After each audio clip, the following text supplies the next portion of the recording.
everybody, Luzette, the wine ambassador. You know, I thought it'd be great to just do a video about the Grand Cru. We all got together at the beginning and we dreamt about a thing we could do to really supply everybody that's getting into wines everything they need for the future. And we came up with the idea of Grand Cru. You know, we have the estate, we have the reserve, and then the Grand Cru. The Grand Cru is a limited edition. There'll only be 1,000 Grand Cru members in the history of the company. When you become a Grand Cru member, you're going to get a collector's library edition box of wines, which I'm going to talk about today. And you get a black card, which gets you VIP entrance to all the events, VIP seating. It gets you invitations on special trips that we have planned. You are the official VIPs of the company. And we also have these monthly rewards that'll be drawn for those 1,000 people that are in the Grand Cru membership. So it's an exciting position, and when you see what all you get, I think you'll know why we're excited about the Grand Cru. I've always said there's 3 kinds of wines in a person's life. One are wines that for days that end in Y, just your everyday wine that you want to have around. Second is a great bottle for when a friend comes over and you go, hey man, it's great to see you, let's drink this. And then the third are some moments are epic. Let's break out one of these bottles. These are your epic bottles here. So when you get it delivered, you get this beautiful case. The cover is a letter written for me that you'll be able to read if you order the case. And then 6 bottles of hand-selected collectible wines. I'll start out today with talking about this Edict Chardonnay. We were lucky to get this juice from, I would say, the #1 rated Chardonnay vineyard in the valley. This is right there in Rutherford. If I was allowed to say the name of the vineyard, you'd know exactly what we were talking about. But it's one of the best Chardonnays I've ever tasted in my life.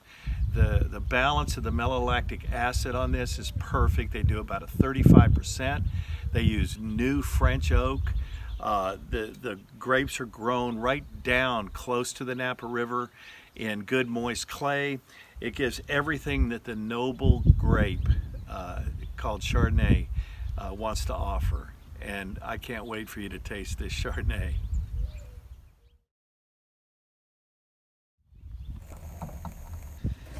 Wow, this is called a creme de la creme. You very rarely ever get any juice from this location. This is a Maya Camus vineyard on Mount Veeder, which grows on the western side of the valley. So it gets this beautiful sun on it, and quite frankly, it's so difficult to get your hands on this juice. It's so tedious to make this Cabernet come out like it does. But people want to describe the best Cabernet Sauvignons in the world. They go to Napa Valley, and we have 2 of the best Cabernet Sauvignons there are in the world. This one is a mountain style wine, so it's grown in obsidian soil, and it gives you this beautiful hint of sort of what I call #2 lead pencil, this obsidian taste of the cobalt in the soils.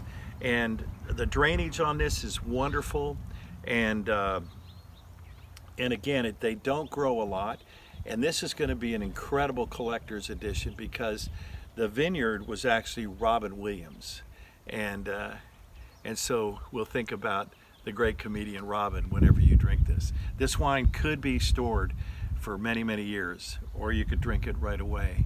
But this one I might recommend you putting up for a while.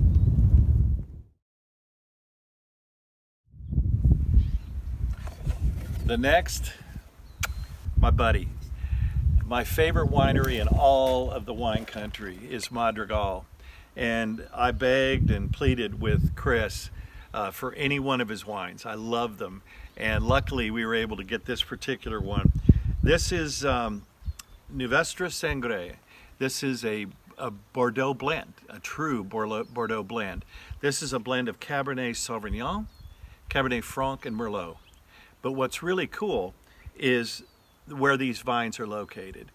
Chris's dad, Jesse, was the first worker in the wine country, first migrant worker in the wine country. He planted vineyards like Duckhorn. He and Chris dynamited the top of Stagecoach, Atlas Peak, and used the rocks to build the actual winery that he uses, which is the #2 rated vineyard in America. They planted Larksmead, one of the original 8 families. So the vines of Larksmead run just like this. To get a bottle of Larksmead Cab, you're looking at a starting price of about $350 a bottle, as high as $1,000 a bottle. The very next row of vines planted by the same guys, the same grape, the same clone, is Madrigal. So this wine could be drank now. It could be blended with any food that you're going to do, or just sit on the porch or around the fire and have an incredible bottle of wine.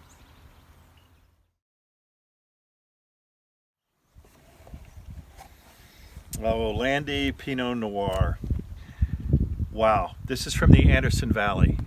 The Anderson Valley is the premier valley for growing Pinot. It goes from about Highway 101 right over to the coast. So it fits the moderate climate that Pinot Noir has to have to bring out all the flavors and notes of a good Pinot. And when you have the most expensive varietal in the world, last year it was a Pinot Noir, it's because when those boxes are checked on every one of the notes, you have arguably one of the best wines in the world. This is one of those wines. They love heat and they love cool. And what you have where this vineyard lies is you've got very warm days, but it's right in the shadows of these 500-year-old giant redwoods. So the shadows come in, the fog comes in around 4:30 or 5, it drops the temperatures and cools them. The next morning it burns off around 10 o'clock. It bakes in the day, that shadows from those giant redwoods, and it just turns out to be a fabulous wine. So you're gonna love this one. This is the best Pinot Noir in America right here, maybe the world.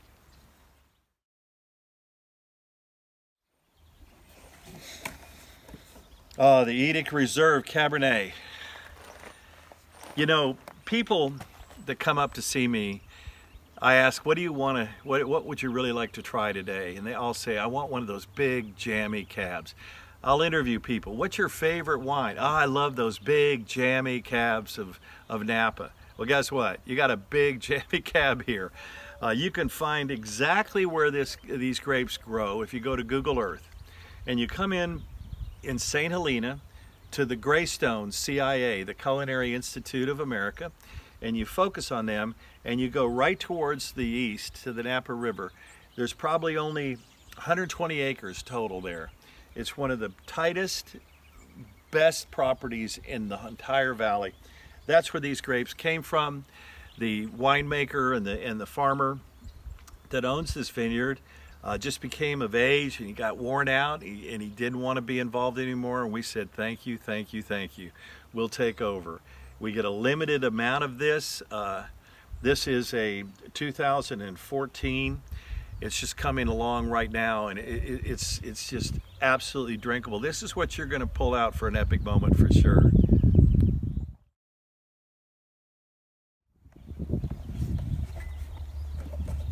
Eddie Merlot.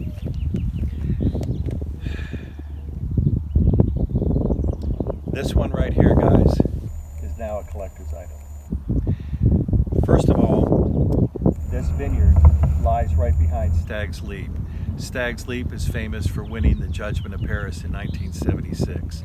It was declared the best Cabernet Sauvignon in the world during the judgment. The vineyard rolls right up in the back of it, and it has been tapped, it was tapped, as the best Merlot in the country. This is a 2014. In 2015, they pulled the vines. They had become finished, and we lost the #1 vineyard in the world for Merlot. You know, Merlot's taken a bad rap. from the movie Sideways. And if you really listen and read what he says about Merlot, it has nothing to do with Merlot not being good. It's just a play on words, because quite frankly, if you look it up and you look at a Petrus or Latour Merlot, these always have been the most expensive wines in the world. Well, this was made by Schaefer. Schaefer was one of the most famous winemakers in the Valley. In 1999, first time ever, a Schaefer Merlot won 100 points. And this winemaker has done many 100-point wines in his career. And unfortunately, we just lost him. He passed, and all that did was now the winemaker for this wine and the vineyard is no more. So I have no idea how much value this wine took this month. So do with it what you will. This is going to be a tough decision on your epic moment.